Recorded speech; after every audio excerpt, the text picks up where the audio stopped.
Hello, I'm Malcolm Cox and welcome to Tuesday Teaching Tips. It's the 8th of August 2017 and today we're talking about exquisite endings, finding the finish. Those last few words, you've done your talk, you've finished your sermon, you're done with your teaching and your preaching, and you've come down to those last few words. What are they going to be just before you pick up your bits and pieces and leave the front and walk back to your seat? Those last few words can be so important. And it's on my mind because I realized this Sunday I hadn't really thought it through. In my second lesson down in Bracknell, I finished with, "To God be the glory, amen." And that's okay, but I hadn't really planned it. And I think there are better ways to finish. Some people finish with a prayer, not because they actually want to pray or feel the need to pray, but because they just don't know what to say. Some people walk off. Some people say, well, and I heard this recently, well, that's what I wanted to tell you, so that's the end, I'm done. Which, again, I'm not going to criticize anybody for any of this because I've done all these, but I'm not sure that's the best way to finish.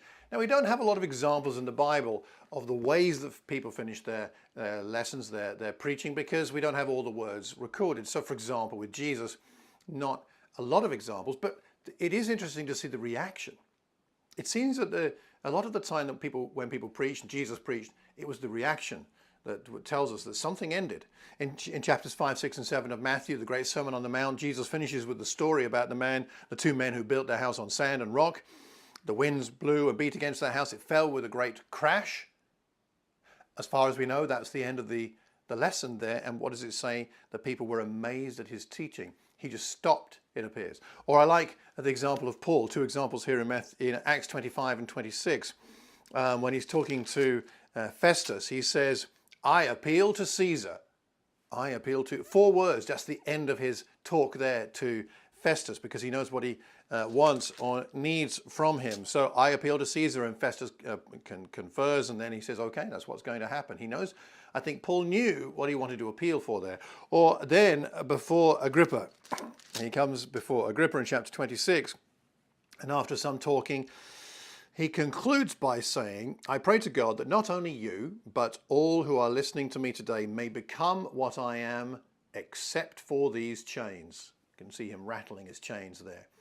"May become what I am, except for these chains." And then it finishes. And what does it say? "The king rose, and with him the governor, Bernice, those sitting with them, they left the room, began saying to one another." So a very powerful ending. I think Paul had thought about what he was going to say right there, and it very powerfully illustrated what he wanted to get across to Agrippa. So I'm asking for help here. How do you end a lesson? What do you think is the best way to end? When you've come to the end, you come to your conclusion, perhaps you've got a final challenge, you've got a final illustration, a word of inspiration, a question.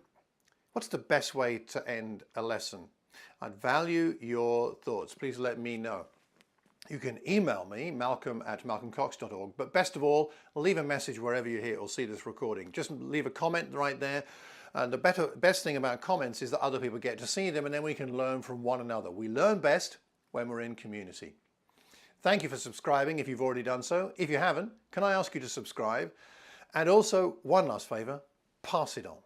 Send this on to one other person. You can tweet about it, stick it on your Facebook page if you like, but pass it on to one friend who you think might benefit. A preacher, a teacher, someone who speaks publicly about the Bible, about Christianity. If they would benefit, that would be wonderful. And also then they can benefit us with their wisdom and understanding as well. So thank you very much. Until the next time, I hope you have a terrific Tuesday, and God bless.